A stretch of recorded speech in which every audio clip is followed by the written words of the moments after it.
जय Hind student, one word substitution का ये क्लास नंबर 15वां है और ये खास करके उन स्टूडेंट को देखना चाहिए बाकी के और 14 क्लास जिनका कोस्ट गार्ड का एग्ज़ाम है। देखिए, कोस्ट गार्ड के एग्ज़ाम में अब ज़्यादा वक्त नहीं बचा हुआ है, इसलिए आपको जो ईडीएम्स के 20 क्लास हमने कराए हैं उनको देखना चाहिए। साथ ही साथ ये जो क्लास है वन वर्ड सब्स्टिट्यूशन का ये भी देखना चाहिए और जीके का जो प्रैक्टिस चल रहा है उसको भी देखना चाहिए। और साथ ही साथ जो हम इंग्लिश का क्वेश्चन कराते थे टॉप 10 वाला इंग्लिश प्रैक्टिस वाला उसको भी देखना चाहिए अगर आप चाहते हैं कि इंग्लिश और जीके आपका इम्प्रूव हो। तो यहाँ पर आइए देखते हैं आज की इस वीडियो का जो पहला आपके सामने वन वर्ड सब्स्टिट्यूशन से क्वेश्चन है वो ये है कि an entertainer who performs difficult physical action. अब देखिए यहाँ पर आपको इसका मतलब बताना है कि वन वर्ड में क्या होगा। ऑप्शंस आपके सामने 4 रखे गए हैं। एक चीज़ देखिए, यहाँ पर थोड़ी सी जब भी ना आप इंग्लिश अगर आप सुधारना चाहते हैं तो जब भी इंग्लिश की कोई लाइन आप लिखी हुई देखें तो ध्यान दें कि इस लाइन में जो शब्द लिखे गए हैं वो क्या क्या चीज़ें का इस्तेमाल करके लिखा गया है। यहाँ पर देखिए जैसे एन लिखा हुआ है तो इंटरटेनर के पहले ए भी लिख सकता था, ए इंटरटेनर, लेकिन ए क्यों नहीं लिखा? क्योंकि ई से शुरू है ना, वॉवेल से शुरू है, वॉवेल लाइक साउंड से, तो इसलिए एन एंटरटेनर लिखा। तो छोटी छोटी बातों का जब आप ध्यान देते हैं तो आपकी इंग्लिश इंप्रूव होती है। तो देखते हैं एन एंटरटेनर मतलब कि एक ऐसा एंटरटेनर, ऐसा मनोरंजक जो मनोरंजन करता है, मनोरंजन दिखाता है, मनोरंजक, ठीक है। तो एक ऐसा मनोरंजक, एक ऐसा एंटरटेनर जो परफॉर्म करता है डिफिकल्ट फिजिकल एक्शन, मतलब कठिन फिजिकल मतलब शारीरिक एक्शन, ऐसा परफॉर्मर, ऐसा एंटरटेनर जो शारीरिक एक्शन दिखाता है, जैसे मदारी वदारी वाला नहीं होते हैं उसको बोलते हैं। तो यहाँ पर एक्रोबैट बोलते हैं। एक्रोबैट क्या बोलते हैं इसको? वन वर्ड में एक्रोबैट। तो ऑप्शन नंबर क्या सही हो जाएगा? यहाँ पर ए सही हो जाएगा। एक्रोबैट मतलब होता है कलाबाज। बाकी के ऑप्शन भी यहाँ पर सर आपको समझाएंगे। तो देखिए मैजिशियन, मैजिशियन मतलब क्या होता है? जादूगर, ठीक है। ये देखिए जो वन वर्ड सब्स्टिट्यूशन पूछता है ना उसमें जो बाकी के ऑप्शंस होते हैं वो भी किसी न किसी के वन वर्ड होते हैं आपको कंफ्यूज करने के लिए। तो बात करते हैं जिम्नास्ट का। तो जिम्नास्ट वो होता है जो क्या करता है? जिम्नास्ट एक प्रोफेशन है, जैसे कि जिम सेंटर में जाते हैं ना तो जिम से ही बना जिम्नास्ट। जिम्नेजियम, जिम का फुल फॉर्म क्या है, मतलब पूरा नाम क्या है? जिम्नेजियम। तो वहीं से जिम्नास्ट। आप सिर्फ जिम जानते हैं कि भैया जिम ज्वाइन कर लिए हमने, तो आपको जो आपको आप बोलते हैं उसकी स्पेलिंग है GYM, लेकिन इसका पूरा नाम होता है जिम्नेजियम। तो जिम्नास्ट वही होते हैं जो लोग वहाँ पर ट्रेनिंग वगैरह देते हैं। क्लॉन का मतलब क्या होता है? क्लॉन का मतलब जोकर होता है, ठीक है। तो यहाँ पर ऑप्शन नंबर डी सही है। आगे बढ़ते हैं, अगला क्वेश्चन देखिए। A person who has no money to pay off his डेप्ट।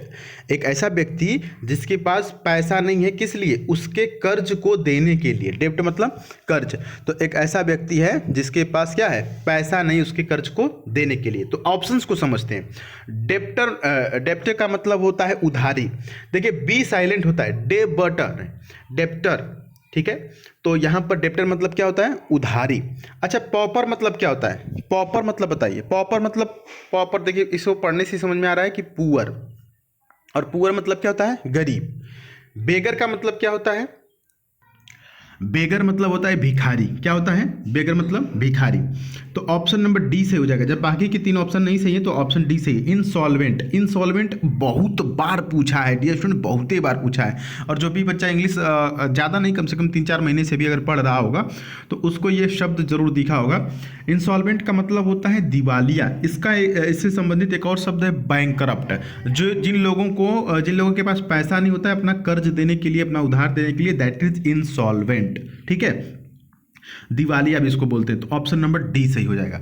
अगले क्वेश्चन की तरफ रुख करते हैं और अगला क्वेश्चन बहुत इंपॉर्टेंट है। अ पोस्ट विदाउट, अ पोस्ट विदाउट क्या लिखा हुआ है यहाँ पर? थोड़ा सा रेम्यूनरेशन लिखा हुआ है ना, पढ़ने में थोड़ा कठिन है। क्या लिखा हुआ है? रेम्यूनरेशन। अब रेम्यूनरेशन मतलब क्या होता है सर? इसका मतलब होता है, इसका मतलब क्या होता है? इसका मतलब होता है सैलरी।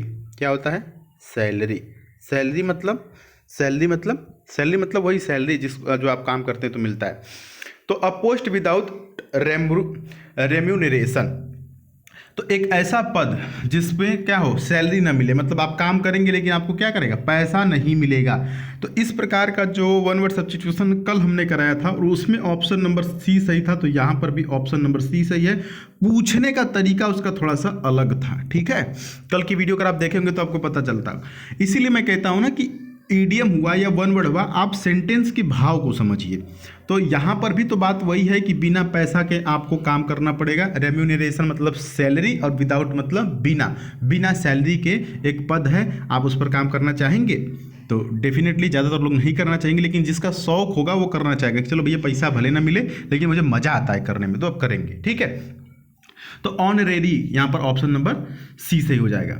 अच्छा, बाकी के ऑप्शंस अगर आप समझेंगे, सिनेक्योर देखिए इसको उसको बोलते हैं ना कि जहाँ पर क्या होगा, काम कम करना पड़ेगा और पैसा ज़्यादा रहेगा, ये मज़ा है। ये सिनेक्योर वाली कोई जॉब बताएंगे आप? सिनेक्योर वाली जॉब खास करके हमारे यहाँ यूपी में बात करें तो ये टीचर्स की जॉब है। जो प्राइमरी स्कूल के टीचर हैं, पढ़ाते कम हैं, मज़ा है, कुर्सी पे बैठे रहते हैं, और क्या मिलता है उनको 60,000, 70,000, 80,000 पेमेंट मिलता है। तो काम कम और पैसा ज़्यादा, पैसे के हिसाब से काम कहाँ है। कुछ लोग को वो भी कठिन लगता है कि अरे बहुत मेहनत करना है। खैर छोड़िए, वॉलंटरी बताइए ऑप्शन नंबर ए। वॉलंटरी का मतलब क्या होता है? वॉलंटरी का मतलब होता है स्वैच्छिक, मतलब कि अपने इच्छा से, और इनवॉलंटरी इसका उल्टा है। इनवॉलंटरी मतलब अनैच्छिक, मतलब अपने इच्छा के बिना। क्लियर, आगे बढ़ते हैं। अगला देखिए, one who always runs away from danger. एक ऐसा व्यक्ति जो हमेशा डेंजर से क्या होता है, दूर भागता है, खतरे से दूर भागता है। स्केपिस्ट किसको बोलते हैं सर? स्केप करना मतलब भागना। स्केपिस्ट का मतलब क्या होता है? देखिए, स्केपिस्ट वो होता है ना जो अपने सच्चाई से भागता है। सच्चाई मतलब अपने रियलिटी से, लाइफ की रियलिटी से। ये जो बंदा है ये लाइफ के रियलिटी से भागेगा। देखिए यहाँ पर जो सारे जो आपको शब्द दिए गए हैं ना, जो चारों ऑप्शन हैं, तो बहुत ही कंफ्यूज करने वाला, तो एक एक को समझेंगे। पहले तो शिरकर को यहाँ पर निकाल देते हैं। शिरकर मतलब होता है कामचोर, इसका मतलब क्या होता है? कामचोर, तो इसको निकाल देते हैं, कामचोर। ठीक है, लेकिन बाकी के जो तीन है वो कन्फ्यूजन वाला है। स्केपिस्ट का मतलब आपको पता चल गया कि ये भी भागेगा, लेकिन किस चीज़ से भागेगा? लाइफ के रियलिटी से भागेगा, अपने जीवन के सच्चाई से भागेगा। आजकल जो बच्चे पबजी वगैरह खेलते हैं या फ्री फायर खेलते हैं, वो क्या करते हैं? अपना टाइम बर्बाद कर रहे हैं, अपने लाइफ से मतलब कि रियलिटी से भाग रहे हैं। युवा अवस्था है, पढ़ाई करने का अवस्था है, खुद को सुधारने का अवस्था है, लेकिन उसको एक साइड रख करके वो क्या कर रहे हैं? अपना टाइम पास कर रहे हैं, तो अपने लाइफ की रियलिटी से वो भाग रहे हैं। ठीक है, अच्छा, दोनों ऑप्शन एलिमिनेट हो गया। अब बात करते हैं टिमिड का या कवर्ड का। अब देखिए, टिमिड का मतलब भी क्या होता है? टिमिड का मतलब होता है डरपोक। टिमिड का मतलब क्या होता है? डरपोक। और जो हमेशा डेंजर से भागता है। अब देखिए, टिमिड होता है और कवर्ड, दोनों का मतलब क्या होता है? डरपोक होता है।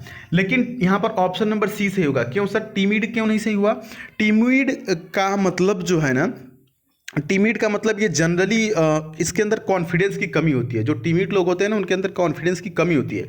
लेकिन जो कवर्ड होते हैं वो हमेशा खतरों से डरते हैं। यहाँ पर साफ साफ कर दिया गया है कि डेंजर से डरना है, तो डेंजर से जो डरता है मतलब खतरों से डरता है, उसको कवर्ड बोलते हैं, डरपोक बोलते हैं। लेकिन टिमिड का मतलब भी डरपोक होता है, लेकिन इसके अंदर थोड़ा सा कॉन्फिडेंस की कमी होती है। जनरली डरपोक वाली बात है, लेकिन जब खतरे की बात आती है तो कवर्ड। ऑप्शन सी सही होगा। आगे बढ़ते हैं, यहाँ पर लास्ट क्वेश्चन आपके सामने है। A specialist who test eye site.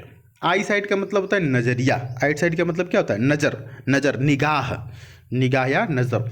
तो एक ऐसा स्पेशलिस्ट जो क्या करता है? आई साइट मतलब निगाह का, नज़र का वो टेस्ट करता है। तो ऐसे लोगों को क्या बोलते हैं? एप्थामोलॉजिस्ट। ऑप्शन नंबर बी से होगा, एप्थामोलॉजिस्ट। देखिए, ऑप्टिशियन हम लोग क्या करते हैं कि थोड़ा बहुत आंख में प्रॉब्लम रहता है या चश्मा वगैरह लेता है तो ऑप्टिशियन के यहाँ चले जाते हैं। ऑप्टिशियन कौन होता है? वही जो लोग चश्मा देते हैं, निरंकारी चश्मा वाले, समझ रहे हैं? उसी टाइप के लोग को ऑप्टिशियन बोलते हैं। जो चश्मा उश्मा रखे रहेंगे और थोड़ा सा मीटर वगैरह रखे रहेंगे, पूछेंगे कि ये देखो दिखाई दे रहा है, क्या लिखा है, ABCD।